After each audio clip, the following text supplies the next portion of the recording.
program devoted to uncovering the meaning of the ideas we all use every day of our lives. In the period to follow, Dr. Mortimer J. Adler will undertake to discuss some aspect of a basic idea. Dr. Adler. Welcome to another discussion of the great ideas. Today we are going to consider the ideas of good and evil.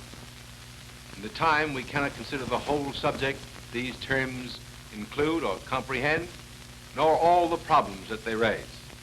We should be concerned largely, if not exclusively, with the human good, the good for man, and more specifically, human happiness. Now let me enumerate quickly for you some of the ways in which these terms, good and evil, particularly the term good, are used. For example, in economics, we talk about goods. We often say goods and services. And by goods, we mean, when we say economic goods, we mean commodities, the things that men buy and sell.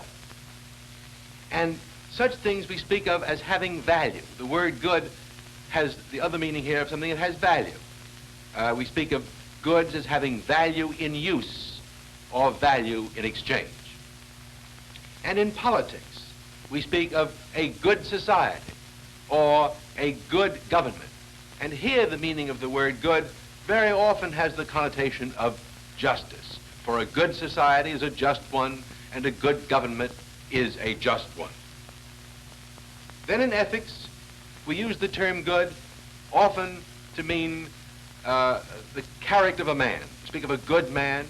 We speak of a man leading a good life. But here there are two further points worth paying attention to at once. Sometimes when we speak of a good man, we have in mind that he's a happy man. And sometimes we put the emphasis a little differently on the fact that he is a virtuous man, or even more strictly, a righteous man.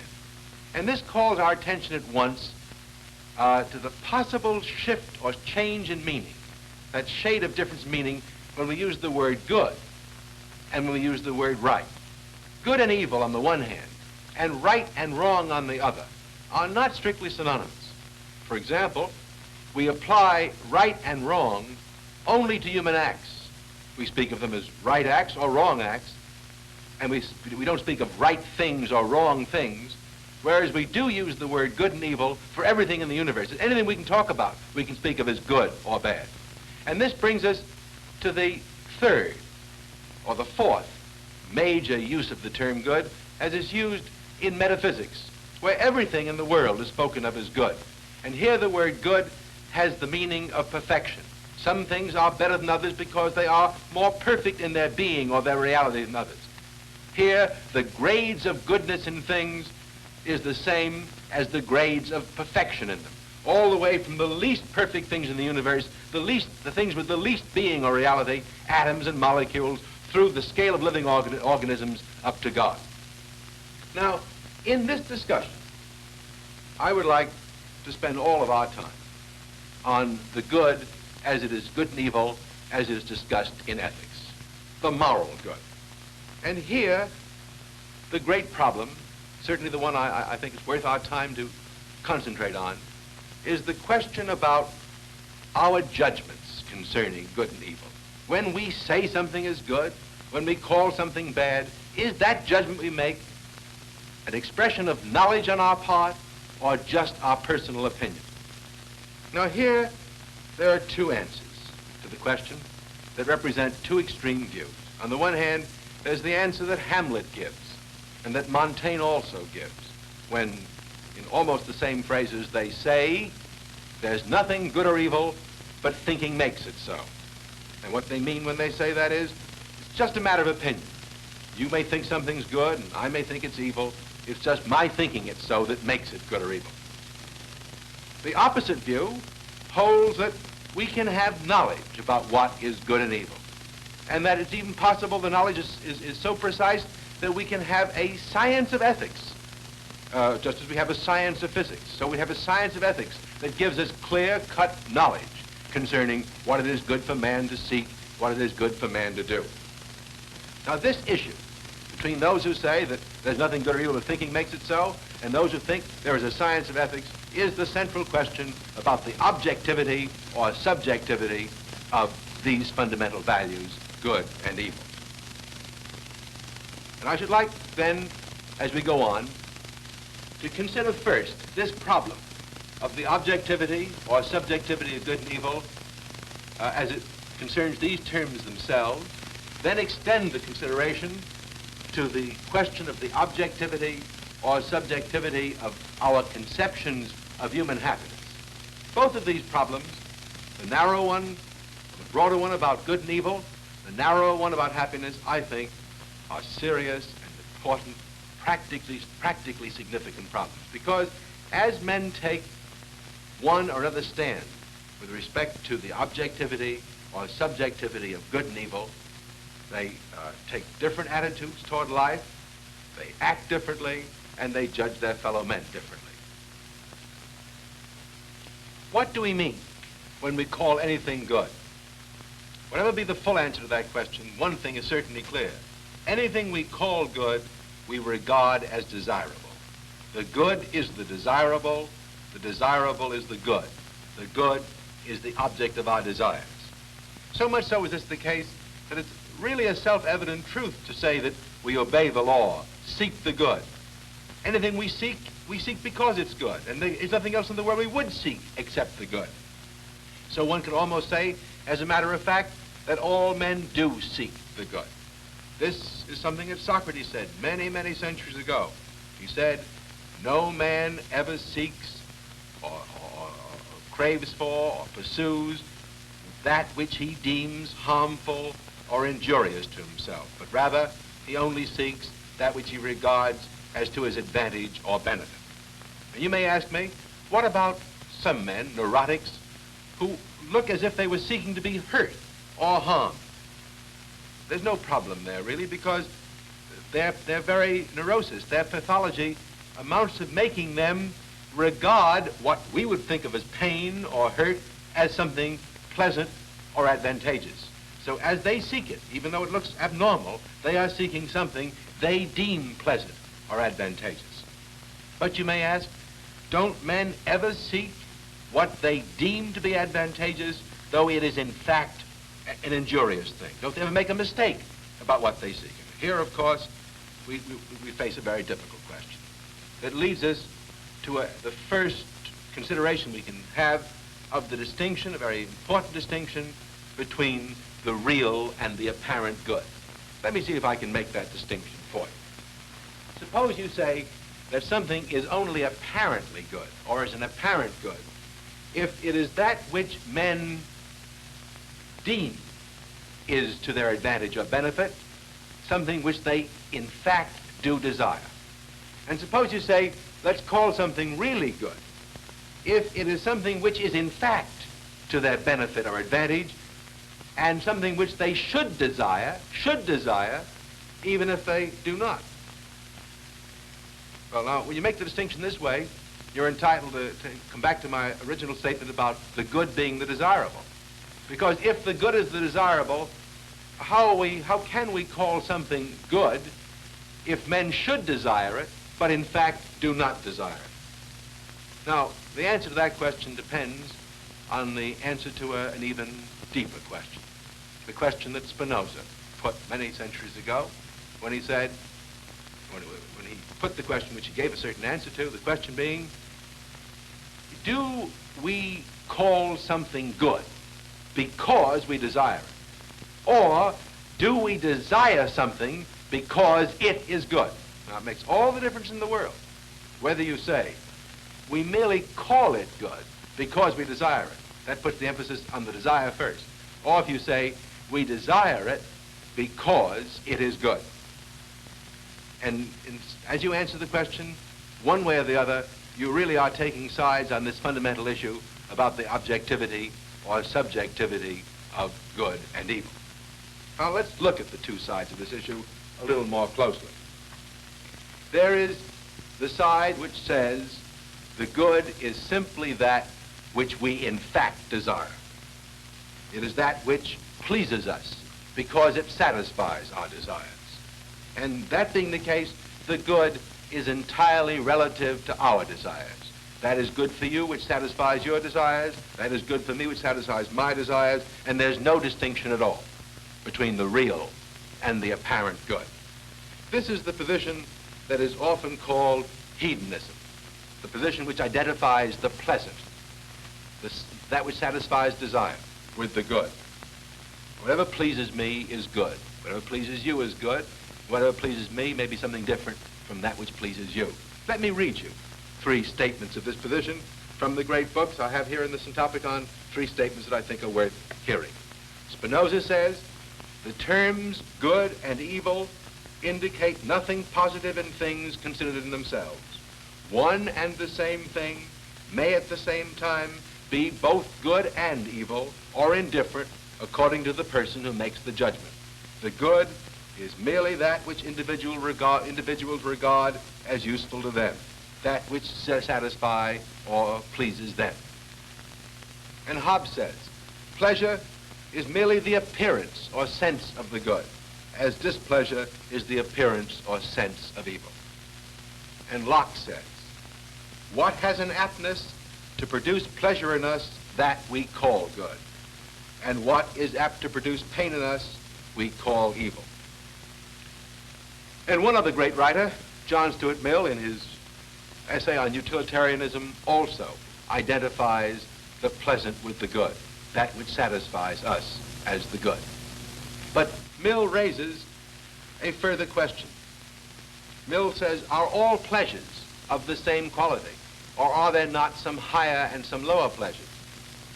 And shouldn't we be concerned with men of higher and lower quality, a cultivated man and a less cultivated man?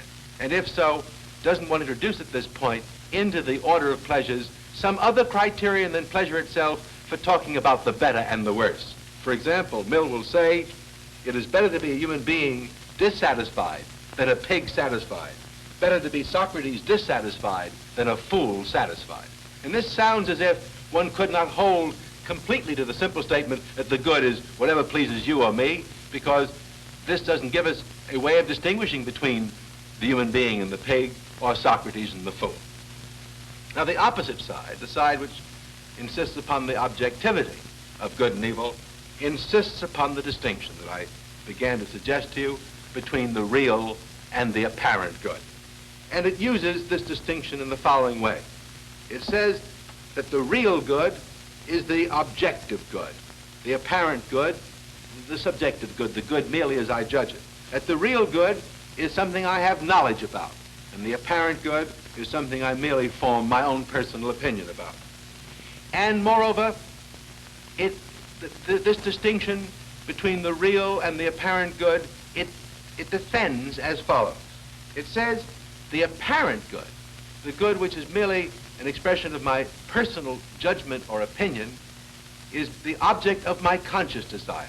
What I consciously desire from moment to moment is that which appears to me to be good. Whereas the real good, which I can know to be good, and which is good even when I do not consciously desire it, is something which is the object of my natural desire as opposed to my conscious desire. Now, what is this distinction between conscious and natural desire? Well, the particular cravings I may have in mind at any moment. I may want a fountain pen of a certain kind. I may want a large automobile. These are conscious desires. Natural desires are the cravings, shall I say, the tendencies, the appetites that are built into my human nature. For example, I have hunger as a natural appetite, and therefore food is a real good because it satisfies a natural appetite. I have a mind that seeks to know, and therefore knowledge is a real good because it satisfies my natural desire to know. And I have a social nature that craves friendship and society, and so friends are real goods because that satisfies my natural desire for companionship. And whether I consciously desire these things or not, these things are naturally good for me. So that a miser who seeks only gold is actually seeking that which is not really to his advantage and is frustrating himself because he does not consciously seek those things which are needed by him to satisfy his natural desires and fulfill his natural capacities.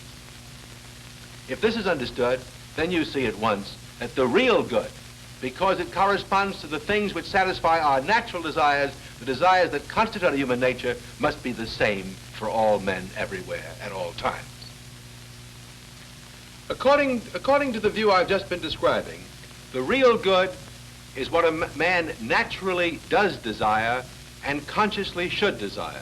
And therefore one can measure his conscious desires as themselves either good or evil, according as they conform or do not conform with his natural desires, or in other words, with the things he should desire. Now there's one other problem we have to face in considering good and evil, and that is the question about the highest good. What is the highest good in human life, or what is sometimes called, in the tradition of ethical discussion, the summum bonum, which is the Latin for the highest good, and sometimes simply means the ultimate goal, the end, the final objective of all human seeking. Now, when one considers the summum bonum, or the ultimate goal or end of human life, one must begin to consider goods as means and ends. Some things we seek, not for themselves, but as conditions of getting something else. They're means. For the most part, I think most people recognize that money is not an end, but a means. We want money for the things it purchases, the goods and services. We do not want it for itself. So we want health for the most part, not for its own sake, because health is a condition of good activity. We're able to do the things we want to do when we're healthy, as we cannot when we are ill. And so the question arises, what is that which is good ultimately in itself?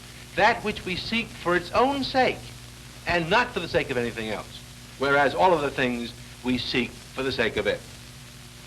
Now this is the common understanding that everyone has of happiness. Everyone, I think, uses the word happiness to name that which he seeks for its own sake and not for the sake of anything else. I mean, I would defy you to try to complete the sentence I'm going to begin now. I want to be happy because. Now you fill the rest in. Because why? Why do you want to be happy?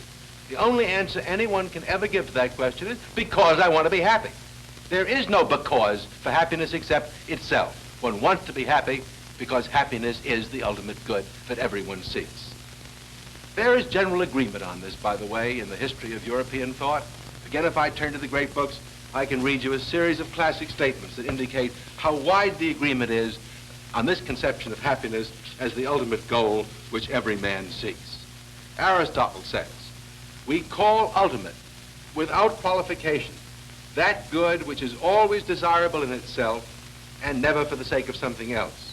Such a thing, happiness, above all else is. For this we choose always for itself and never for the sake of something else. And then Pascal, centuries later, says, man wishes to be happy and only wishes to be happy and cannot not wish to be so and wishes to be happy for its own sake, wishes happiness for its own sake. And John Locke says, what ultimately moves our desires? Happiness, he answers, happiness and that alone. It is the utmost pleasure of which men are capable. And finally, still later in time as we come down through the centuries, John Stuart Mill says, the utilitarian doctrine is that happiness is desirable, and that the only thing desirable as an end is happiness, all other things being desirable only as means. Each person, so far as he believes it to be attainable, desires his own happiness.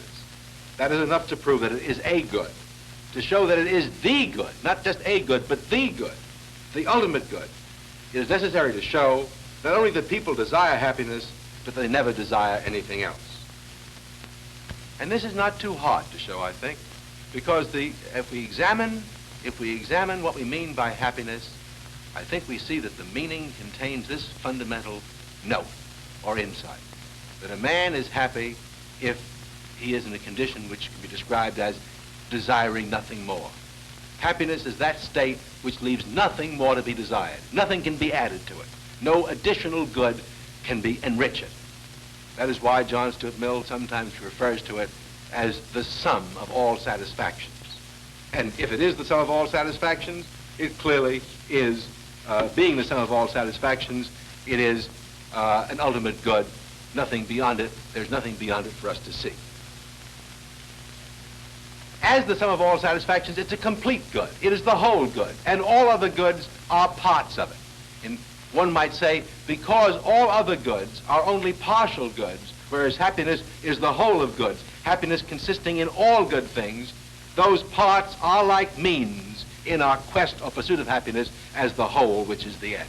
Each part we accomplish, each part we obtain, leads us a little nearer to the object of our pursuit, the whole good, which is happiness.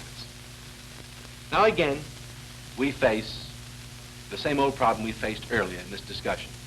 Is happiness something that is objective or is it subjective? Is it the same for all men, or does each man seek happiness differently, seek it according to his own desires and his own judgments? This is a very important question, because on this question rests the whole validity of the science of ethics, so far as ethics is concerned with happiness. Is the content of happiness the same for all men, or does it vary from man to man? Here again, we face the position of the relativist, the subjectivist, who says, to each man, his happiness is what he thinks it is. Each man views his happiness differently from every other man and judges it according to his own temperament, his own desires. For example, John Locke says, though all men's desires tend toward happiness, yet they are not moved by the same object. Men choose different things, and yet all choose right. Locke here quarrels with the philosophers of old, who in his opinion vainly sought to define the summum bonum, or happiness, in such a way that all men would agree on what happiness is. And according to Locke, the greatest happiness, which each man seeks for himself, consists in having those things which produce the greatest pleasure. And these, says Locke, to different men are very different things. Now the opposite view here relies once more on the distinction between the real and the apparent good. The real happiness is the happiness that men should seek, and this happiness is the same for all men. The apparent happiness is the happiness that in fact men do seek, and this may vary from man to man. But you may say to me, what does the real happiness consist in? What does the real happiness consist in?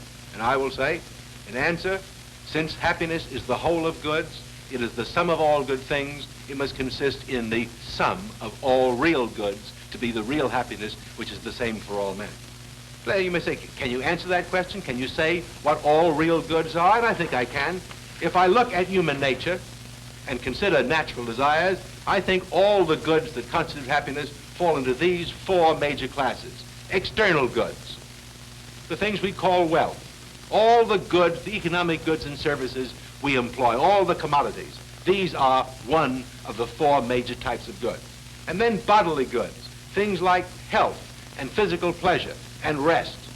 And then the social goods that satisfy our human social nature, our friends, and the society in which we live.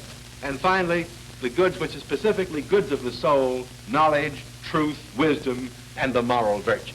Now these correspond to all of our natural desires, and the happy man is the man who has all these goods, some wealth, health, some pleasure, friends, society, wisdom or knowledge, if you will, and the virtues. But among these goods, there's one basic distinction. Above that line, there is an element of chance in all these goods. I mean, whether I have wealth, whether I have health, whether I have friends in society even, depends not entirely upon me, but upon some external accidents, so that in varying degrees, these are all goods of fortune. I can lose them through no fault of my own, and I may not even gain them through no fault, without my being at fault. These goods only, the goods below the line, are the only goods that are entirely within my control, entirely within my power of choice and action. And so these goods are the specifically moral goods, the goods upon which the possession of all these other goods depend. This is the view that sees happiness, the pursuit of happiness, as dependent very largely on the amount of knowledge and virtue we possess, because upon the amount of knowledge and virtue we possess depends our pursuit and gaining of these other goods, into the possession of which some element of chance or fortune enters. I cannot close this discussion without telling you of the attack upon the theory of happiness that I've just expounded for you. This attack comes from the Stoics in the ancient world and from the great German moral philosopher Immanuel Kant in the modern world. The Stoics say that all these goods here, the goods that I've called the goods of fortune or the goods into which some element of fortune enters, are indifferent, that they really are neither good nor evil. And the Stoics go on to say that the only thing which is really good in the whole wide world is a man's own goodwill. And this consists in obeying the law and doing one's duty. Marcus Aurelius, the Roman emperor who was a Stoic, says we should judge only those things which are in our power to be good or bad. Suppose that men kill thee, cut thee in pieces, curse thee. What can these things do to prevent thy mind from remaining pure, wise, sober, just? Now, Immanuel Kant elaborates a little bit on this Stoic view. He points out that happiness can be regarded as the summum bonum, or highest good, but that moral conduct is not conduct that is involved in seeking it as an end. Moral conduct is conduct that involves doing our duty. He agrees with the Stoics that the only really good thing in the universe is a good human will, which is a dutiful will. But Kant goes on to say that though we should be doing our duty, and though the only thing that's important is to have a good or a righteous will, happiness enters in human life in the following way. It is not right, he says, for men to seek happiness or to wish to be happy. Rather, they should wish so to conduct their lives that they deserve to be happy. And that's quite a different kind of statement. Now, this is, I think, all that we have time for on this fundamental subject of good and evil. I wish there were time to discuss the great problem of the individual good as opposed to the common good, but I'm afraid that our time is almost up. Next time, we shall discuss another great idea and deal with some of the fundamental issues that it raises, as we have done today. I hope you'll be with us again. Thank you very much.